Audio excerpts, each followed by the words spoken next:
Hello there, and welcome to episode 14 of the Shaken Up Show Playing Away, the show that takes you on a journey through the Northwest Counties Football League Division 1. This week's guest is Lingard, committee member at our upcoming opponents on the road, St Helens Town AFC. He'll be joining us in a minute to talk about all things St Helens. But before that, a couple of points of business. Tomorrow, we have got what is possibly the biggest game in our club's history as we take on Golka in a top-of-the-table clash. It's going to be a battle this season with those guys. Make sure you get your tickets. It's going to be a very busy game. Tickets are on sale for St Helens at the weekend. Again, make sure you get these in advance. There are not many available. Less than 700 capacity. Tickets are on sale for the coach to Sunderland Ryhope in a couple of weeks. That's going to be a good day out in the FA Vars. But without further ado, I'll get on with it. Steve, welcome to the show. How are you doing? Good evening, Jonny. I'm doing just great, mate. It's nice to speak to you. Yourself too. Thank you very much for coming on. I'll get straight on. First off, can you introduce yourself and tell us more about your role at the club and how you got involved? Sure, I can. I'm Steve Lingard. I'm from St Helens, long-standing interest in town. My dad used to play for us in the very early 70s, so my first memories are, well, after he finished playing for us, but going with him. And we'll perhaps get on to a bit more of club history in a bit. Having been a regular watcher with some gaps over many years. A few years back, I started getting involved as a sponsor, and I managed to arrange a game against a German team from Stuttgart. Only the second time we'd played in a game against a team from overseas. I've got some connections in Germany, so we made that happen, and that was the start of getting involved in helping run the club. Joined the committee a little while after that, and at the moment I'm the club chairman, albeit that's an interim role because I've got to spend a bit of time overseas on a personal thing in a little while. So meanwhile, I've got the pleasure of being chairman for the visit of your good souls. Excellent. On Saturday. Fantastic. Okay, so St Helens. This is going to sound like a really obvious question, but can you tell us about where the club is and what the stadium's called? Sure, I can. Well, St Helens is in the middle of Liverpool and Manchester. It's in that sort of, it's just on the west edge of sort of Chat Moss, that you don't really fit in either place. We've got lots of United fans, plenty of Liverpool fans and Everton fans. Even though Wigan Athletics are the closest professional club, there are precious few people from here for rugby league reasons who support Wigan Athletic. But it's one of those towns that's in the middle. It's got relationships in both directions, close links historically with Widnes and Warrington, Bolton and Wigan and Prescott to the other side. The stadium is stadium flatters it, to be honest. It's one of these modern sports development type things that traditionalists like me greatly lament the loss of our own proper old school ground. But it's historically known as Ruskin Drive Sports Ground, but there's a sponsorship deal by the owners of the place called Arco Frame, so it's technically called the Arco Frame Stadium, but really anyone locally would know it as Ruskin Drive. And it's got a capacity of just short of 700, and we're expecting every square inch of that legal space to be used up when you fellas visit on Saturday. Fantastic. It's going to be a great day. So, talking about Ruskin Drive, it's going to be the first of two trips we have there this season. It is, yeah. You share the ground with Pilkington. We do share the ground with Pilkington. We've been around town. I've been around since 1901. This is 120 years, and with a slight gap in the 30s, and then during wartime. And for almost all of that time, we were the club playing at the highest level of any of the local football clubs. But our neighbours, Pilkington, won promotion last year, so we've got two clubs in the counties at Step 6, and because we lost our ground in a long story that we might touch on in a bit 20 years ago, Ruskin Drive and Arco Frame is the only ground other than the Saints Rugby Stadium, which is a different and highly expensive matter, that's graded for this level in the borough. So yes, there are two of us sharing the ground, and which means there's Step 6 action there pretty much most weekends. Brilliant. Well, it's very much like ourselves. We share with Radcliffe much to the delight sometimes of when we've got to move fixtures when there's cup draws and things like today. All kinds of complications go with it, don't they? Yeah, definitely. I won't get into that. I'll probably get in trouble. Similar here. So I'll get on to, talking about interesting facts about the club. Now, I've got a couple, but I'm going to ask you and see if you give me the ones I've got first. So give us a couple of interesting facts, notable players or notable things that have happened in history from St Helens. Sure. There's most famously, we were the club that signed Bert Trankman from a prisoner of war camp, and he did a season with us and sort of transformed our fortunes and crowds at our old ground at Horton Road across town from where we're currently playing. The City signed him from us, and he went on to be the City legend and quite famous for breaking his neck in a cup final. And that is because he was then vice president and stayed in contact with the club, and his son's still in touch with the club. We got a sort of friendly relationship with them. It's an ongoing part of our story. And when there's a feature film made a couple of years back called The Keeper with, John Henshaw from not far from you, playing the town manager at the time. And it's a big budget feature film that's on iPlayer at the moment. And half of that's set in St Helens. It was a major part of the story, and we had a screening of it with the Anglo-German production team just the night after they did the one with City. They really went above and beyond, treating us almost as equals with City. In the Bert story, we sort of are, but in very few other respects. That's a major part of our history that's still a very positive thing for us. Of course, we have Bill Fuchs, a Busby Baveman survivor of the Munich Air disaster, who went from town to United.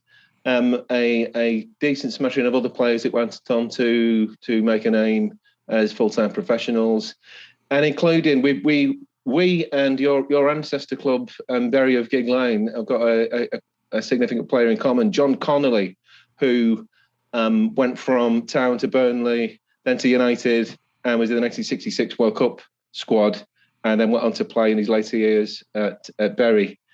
And it's only a few years ago since he died. So, in terms of significant players, they're right up there. Well, and as for playing success, we won the Lancashire Combination in the early 70s, which was a big deal. But then more famously, we won the FA Vars in 1987 at the first attempt, and I was there with my junior teammates in the under 11s as we were at that time.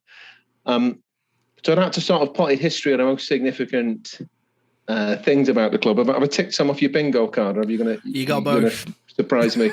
You got both. The record crowd that you had in the Troutman era was 9,000. Was the other fact that I had. Yeah. That was about 4 times the size of the crowds before he started putting the punters in there. And at that same ground, which, to be honest, hadn't changed a great deal by the time I remember it from the early 80s, when in the home leg of the Vars final, we had an unofficial crowd of about 3,500 on for that, and the Vars semi-final against Emily. And it was absolutely bouncing. So what 9,000 must have been like back then. Crikey. Can imagine. I don't think there was quite the same ground grading and similar restrictions we've all got to deal with now. No, definitely not. No, I remember having to limit us to 100. We were limited to 150 last season because of COVID, and this season you look at the ground and it's like it looked full when we had 150 in because it was new and we were all excited. And now this season we've got like 10 times that in, and it's like. Could be fuller in here, if he could move up a bit, we'll squeeze another 2, doesn't he? Yeah, definitely. No, we're enjoying it down here. This adventure, meeting teams like yourselves and people like yourselves, talking about the counties and the league. We've had a couple of I can't swear. We've had a couple of rubbish years with COVID. There's been leagues curtailed and stopped, but in your last full season. Where were St Helens?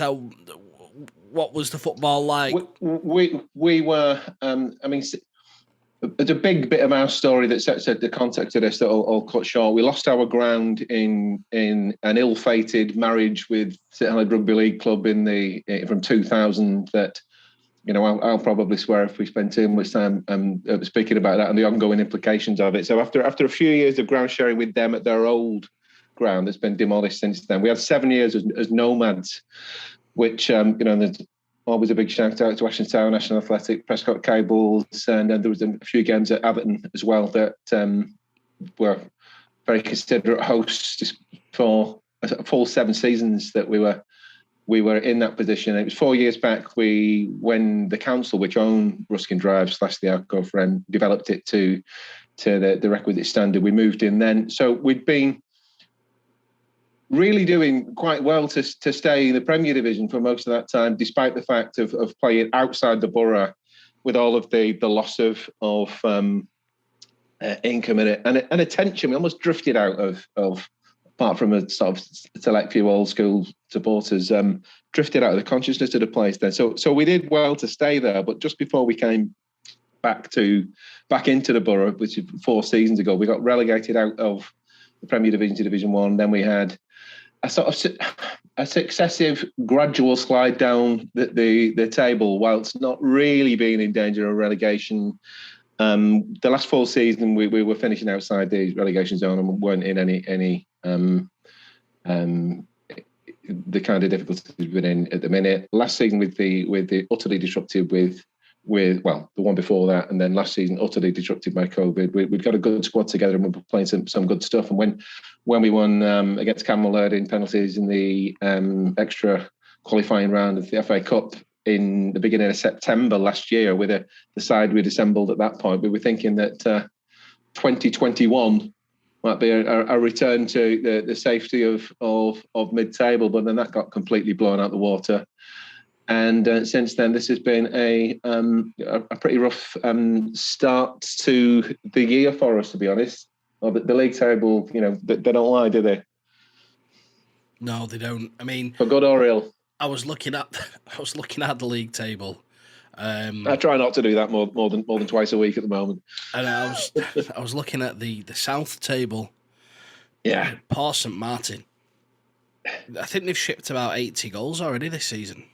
They have, and it's mercifully we're not quite in that position. But you can see how teams can get in that position, and with some of the difficulty, I don't know the specifics of St Martin's case, but with some of the difficulties that can befall all kinds of clubs at this level, it can happen to almost anybody. That there's a turnover of players, other circumstances, committee members on board, and money disappearing. Somebody said at the weekend that I think they brought 13 new players in all at once. I don't know the story. I've just seen the scorelines, but I think I'd just stay at home on a Saturday, to be honest.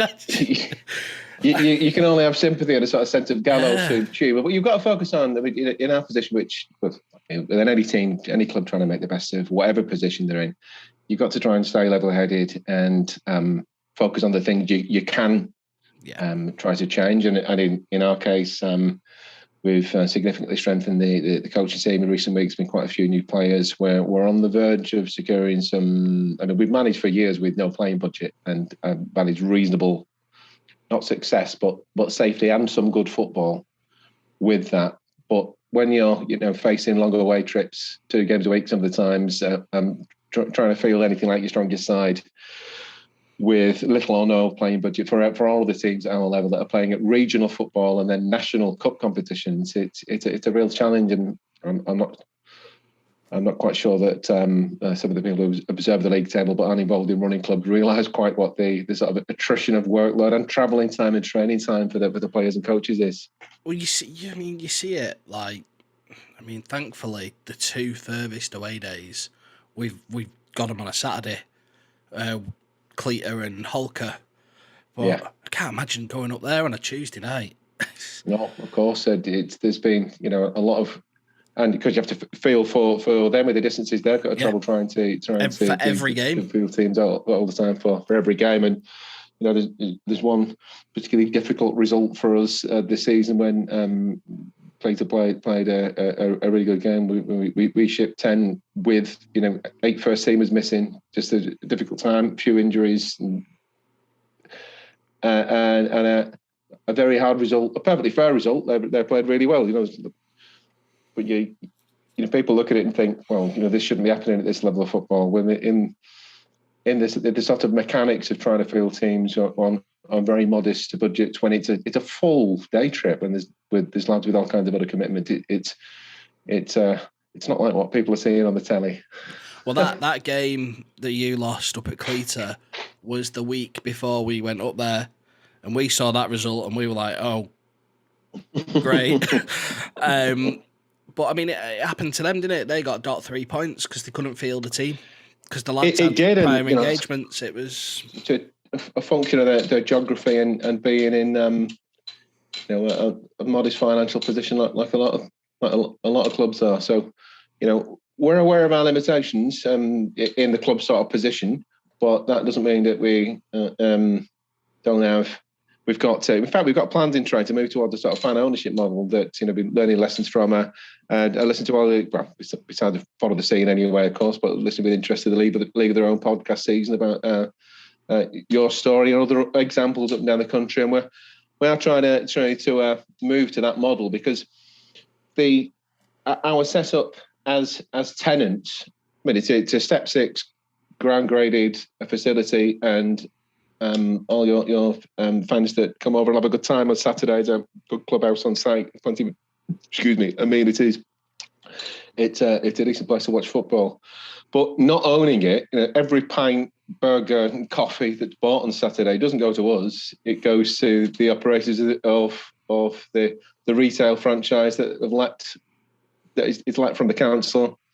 And not only that, they own they're a financial interest that it's the owners of Pilkington. Double whammy. They're on there. So, and that's the reality of our position. And it's their good fortune. It's a bit of a financial dead end for us, and for historic reasons to do with that 20-year-old failed marriage with St Helens rugby team. Sporting Club St Helens, a legal entity that is the parent club of St Helens rugby team, also still owns us, which is something that we're trying to extricate ourselves from. And they think there should be a financial aspect to that. And given everything that's happened and how much we lost, we don't think there should. And trying to work through that is not a simple process. And these are the sort of big things in the background that, if you can resolve them, so then the fruits of your collective labour are invested in what you're trying to achieve on the pitch and around the pitch and your community work, well, it isn't half a liberating and progressive thing. And trying to do more than survive in a modest way with those handicaps is a difficult thing to do. But there's clubs up and down the land doing it, and it's a symptom of our obsession with this daft game. Its history and what it means to all of our communities. You don't need to tell Bury fans about extricating yourself from unwanted. We'll leave it at unwanted owners.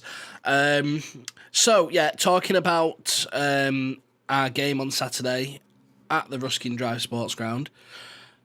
Quick question. So, all the facilities are owned by the council, but so you guys can't put your own provisions on. So you couldn't stick a hut up and sell beer if you wanted, or no. There is, there's a full-on clubhouse, leisure facility, and there's a kiosk just next to the turnstile, and that is operated by a council-appointed concession. Yeah. So not one penny of that goes to us. So if you stuck a stall up in the ground, would they just come over and go, "No, you're not allowed to do that"? Yeah. Wow. Okay, that's they've got to. Absolutely would. Yeah. That's flabbergasting. Well, it is, isn't it? Yes. Yeah. Well, I'm a bit gobsmacked at that, to be honest. It's not very nice of them. They should give all the money to you and Pilkington, I think, to be honest. But it's councils in general and all councils in all our towns and cities in the north of all of the stuff they've had to put up with the amount of money they've lost, and if this was a conversation about adult social care or education, lots of the other things that they're working on, it might put some football troubles in perspective. But for all of their difficulties, that they aren't the most. I don't think any council really is properly equipped to know what being a host to semi-professional sports with clubs from around your region means to people. And it's a bit like we're making a badminton court booking when we're arranging. Well, no, we've got we're arranging. We're playing Newlands, or we're playing Camilleri, we're playing some team that's travel from wherever they are. It's this is an FA Cup match. This, and some of the dealings can be a bit dogmatic, but I understand why, because they're absolutely not used to it. But it just doesn't make our lives as easy as it might be, and it's our job to build something a bit more bespoke, and there's a bit more about football focused, and it's fit for proper semi-professional football in the coming years, and we've got plans in that direction, and the council have been really helpful in working on potential sites with us for that. But it's some more years of a couple more years, I think, of groundwork, and it's difficult, isn't it, to try and be visionary and to try and be ambitious whilst unblocking the toilet or worrying about who's paying for the bus to West Cumbria on Saturday. But that's the task, isn't it? Yeah, I mean, we're in the same position with the council. They're looking at potential sites for us, or helping us look at potential sites. They're not doing the work. We've just commissioned a feasibility study with them to look at a few potential sites, and I'm hoping that that'll be back soon, and we'll get to look at bits of it. Probably not all of it, because some of it will be sensitive, but we'd love our own place. We'd love Gig Lane, but is it feasible? Well, yeah, of course, yeah. Is it feasible? It's 11,500 capacity ground that's falling to bits. Of course. So it's got to be feasible, and it's got to make us money, hasn't it? So anyway, enough about councils. Let's get on to football. So what sort of football are we expecting from St Helens on Saturday then? Well, perhaps we might have done a bit better so far this season had we not been committed to trying to play reasonably expansive football and keeping the ball on the deck and playing the way we believe the game should be played. But you should expect reasonably high tempo pressing. You should expect the ball on the ground. You should expect football from us. And time after time, even when we've lost by a few, we generally come away sort of with people thinking, well, how quite are they in that position? I've been seeing the quality of the football, and it's been failures to convert that into goals. And we've had all teams have got some stories about injuries, but we lost our front two, 1-2 injury, and one moved on about 6 or 7 games into the season, by which point we'd done 3 draws by then. And then since then, we've played some really nice stuff for long spells, along with a few mini collapses when conceding after spells of our own pressure. But we played some really nice stuff for quite a lot of that, and then not converted that into goals, and then it goes down the other end, and it's a different story.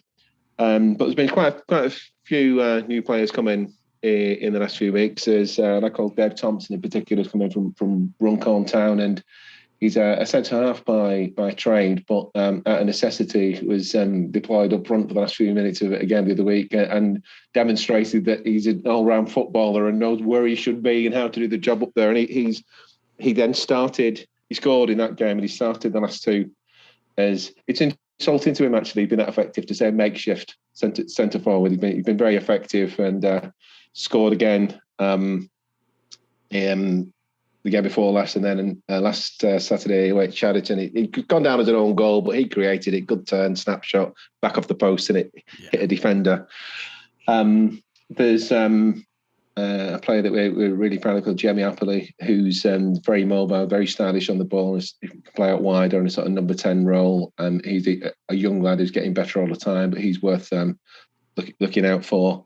One of our centre halves, Kofi Kamara, who's very stylish centre half. That you look at some of these players, and if you watch us, you can see. Well, actually, it's failure to get the ball in the net, not because there aren't some quality players playing nice football to be had here.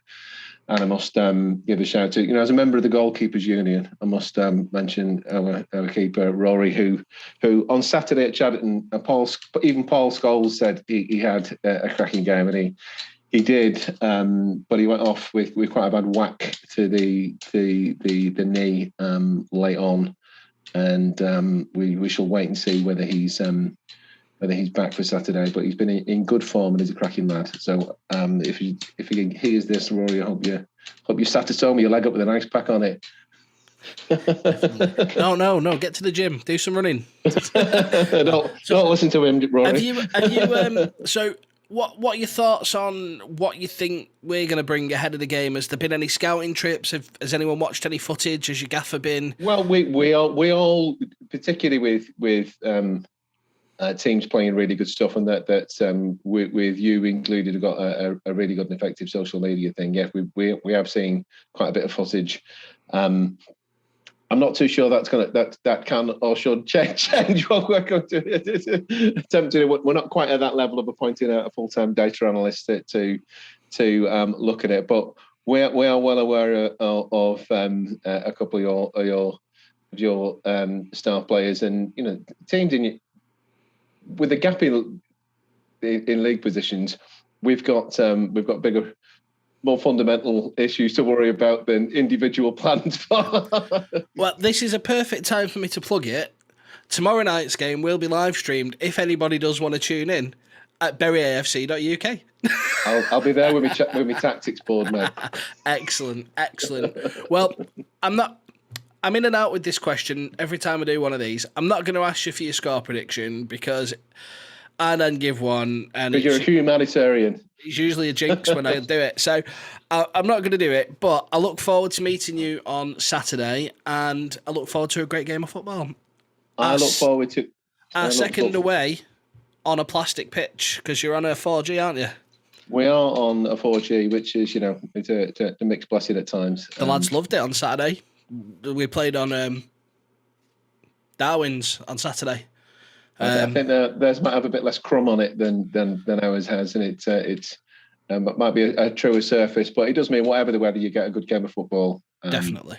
And as I said, despite all the because we're talking about football, this is what we do. We speak about problems and histories and battle scars, but the place is set up to give everybody a good time, and just nearby, if anyone's good, because we've quite a lot of people travelling. If anyone is in the area early, just round the corner is a cracking boozer called the Gerard that the chairman of Ashton Town owned, and it's a proper part of the non-league family, and very very central to a whole host of community causes. So it's not just a matter of being stuck in a sports facility with nothing to do. And the clubhouse at Ruskin really is pretty swanky as well. So you'll all have a good time, I'm sure.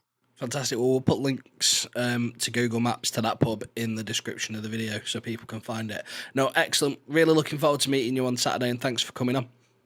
You're very welcome, mate. I'll look forward to it. Huge thanks to Steve for joining us on the show this week and telling us what to expect on our trip over to the Ruskin Drive Sports Ground this week. Our first of 2 away trips there this season. If you know who the other one is, you get an extra point. This week, there's loads on. Like I said, we're playing Golka tomorrow. What a huge game. Get your tickets, get down, shout the lads on, loud and proud. We've got St. Helens coming up. Me and Adam are off to the Football Content Awards, and hopefully we're going to bring a trophy home. Fingers crossed. Other than that, there's going to be plenty more episodes of The Shaken Up Show proper coming. Nick has got some in the pipeline. He's just been a bit busy with work. I do believe we've got AO Ibrahim lined up. And that's it. Keep tuning in, keep liking, keep subscribing. I've been Jonny, and I'll see you soon. Good night.